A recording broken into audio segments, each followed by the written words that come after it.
This is Gigi Sabat, and you're listening to the Walk With Me podcast.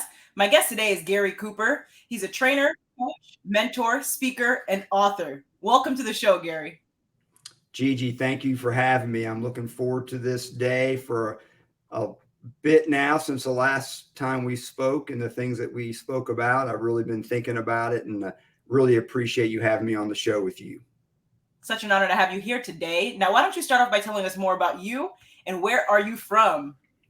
I will. Well, I am from Florence, South Carolina. We've been here in Florence for 21 years, and the longest that I've lived anywhere in my life, literally.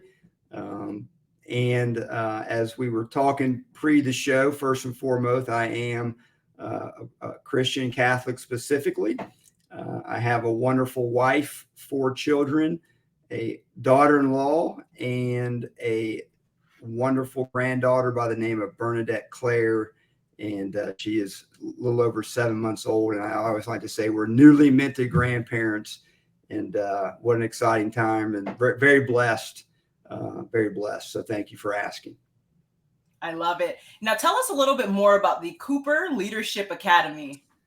I will, and thank you so much. I do a lot of discussions about this, and I really like to let people know I feel like it's my passion and it's my purpose first and foremost. And the reason I say that is, I think so many of us it depend on our chosen career, what we do, what we like to do. And I've always been drawn, even as a young child, to really make a difference in people's lives. How do I influence?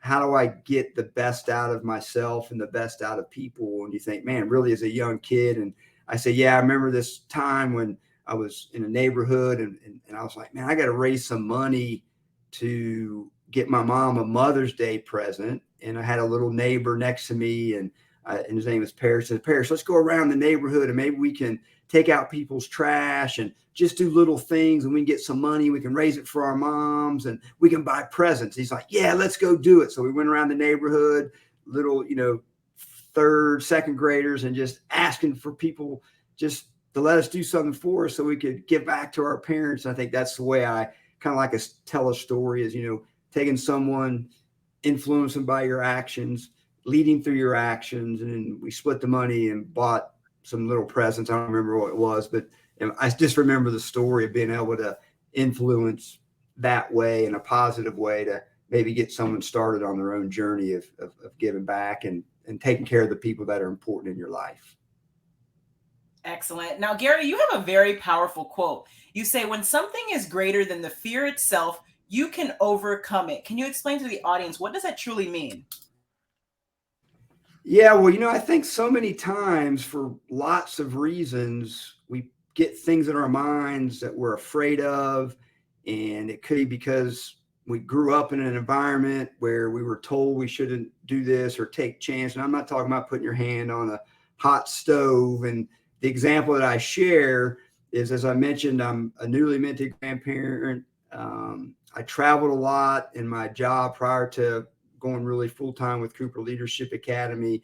And people would always say, well, why doesn't your wife travel? And she just said, I don't really feel like it. I don't want to. And then this last trip she was taken to visit our granddaughter and our son and daughter-in-law, she had a little bit of travel, bumpy, delays, things that you normally experience when you travel. And then when she landed, she said, man, I can't believe I got through this. And, I'm really not afraid of flying anymore. And I said to my wife, Tara, I said, well, the way I look at that is you overcame the fear because you had something greater than the fear itself. And in this case, it was our granddaughter, Bernadette. So I think all of us, if we find something that we're passionate about and we have a purpose for it, we're going to overcome its fear. Maybe on a more practical perspective, a lot of individuals say, well, Gary, you're really a good public speaker. And how do you do it? Well, a lot of that's practice.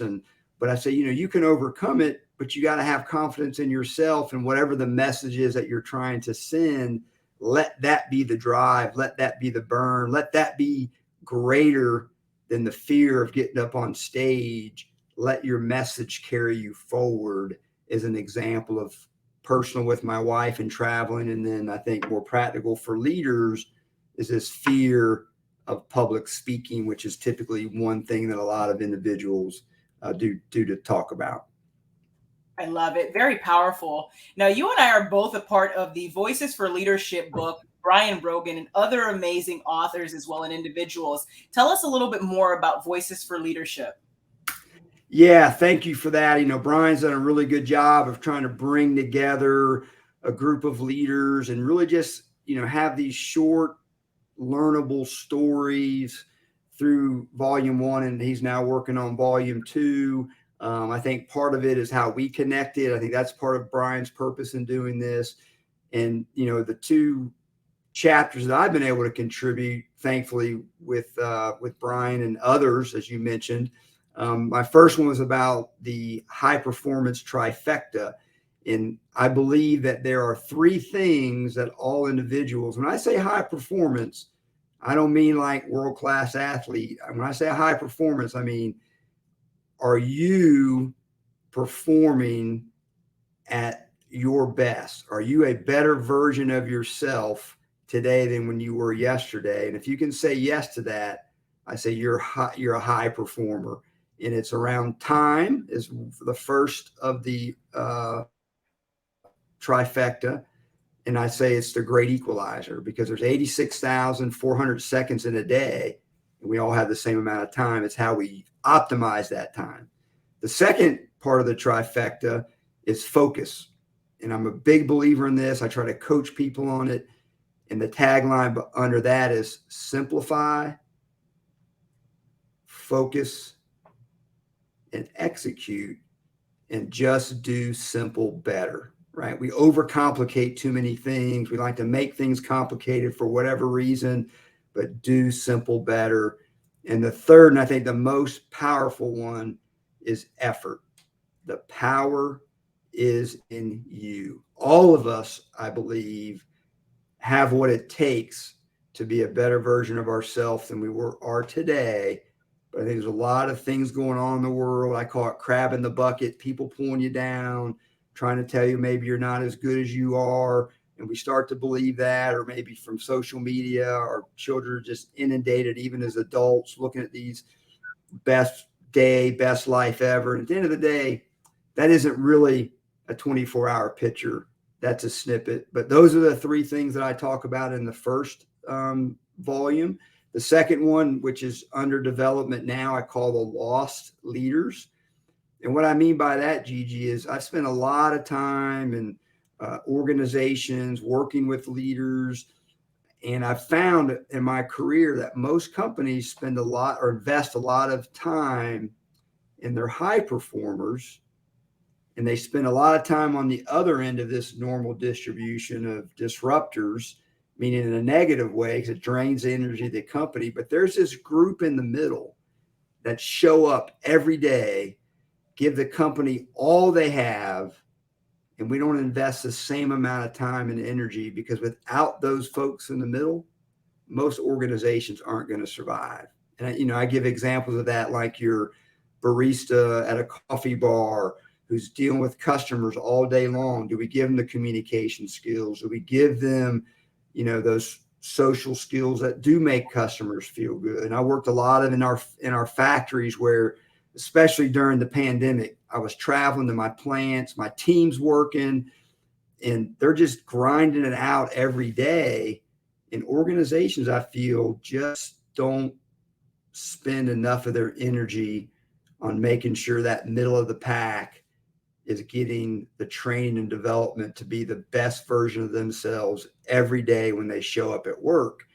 And if companies aren't doing that, then I think they're not going to be as successful as they could be, because it's that lost leader who's going to carry them over the finish line 9 times out of 10. Amen. Be the best version of yourself. Very powerful. Now, Gary, what is your best advice to the audience for walking with purpose and living a life of happiness? That is a great, great question. And I have this principles that I share, and I call it the 4 P's of personal excellence. The first one is people. and you have to lead yourself. And that comes through confidence, it comes through accountability, and it comes through discipline. That's the first P. The second P is, what is your purpose, right? Why are you here? There's 8 billion people on this earth. All of us have been created for something very, very specific. If we can find that, walk with that, go with that, don't hide behind it, be you. The next one is, what is your passion, right? That passion and purpose kind of come together. And the last one I talk about, priorities, right? What are your priorities? And I think if you can do those 4 things, starting with leading yourself, then you'll be able to lead others. Look at your purpose and passion, and then really prioritize those things for the most important things in your life. And as I mentioned to you, it's my faith, it's my wife, it's my family and my friends. And I'm going to make what I call the time pie, carve that out. There's always going to be a balance, as you know, as leaders, but do my very best to try to optimize that time based on those 4 things, with people, passion, priorities, or purpose and priorities. I love it. Now, Gary, do you have any last words for the audience? The last word that I would give to the audience is be authentic. Do not try to be somebody that you're not, because eventually you'll find out when you look in the mirror and you start to doubt yourself. But if you can't look in the mirror and say, I love that person that I'm looking at every day, I would ask you to dig deep, look for that authenticity, and your life is going to be blooming like the spring flowers, which are right around the corner here in the wonderful state of South Carolina. I love it. Now, Gary, where can the audience find you? Well, I'm most active on Instagram. It's Kooper_Leadership_Academy. And I am on LinkedIn, which is just Gary Kooper. So those are the 2 platforms that I use most frequently to follow me. And then if you reach out to me in any one of those platforms, I'll be sure to get you back a message back to you, and look forward to your audience maybe reaching out and having some additional conversation on how I can help with Kooper Leadership Academy. Absolutely amazing. Now, everyone, make sure to check out Gary on all of his social media platforms and also his website. And Gary, thank you again for being a guest on the Walk With Me podcast. Gigi, thank you for having me. God bless. God bless you.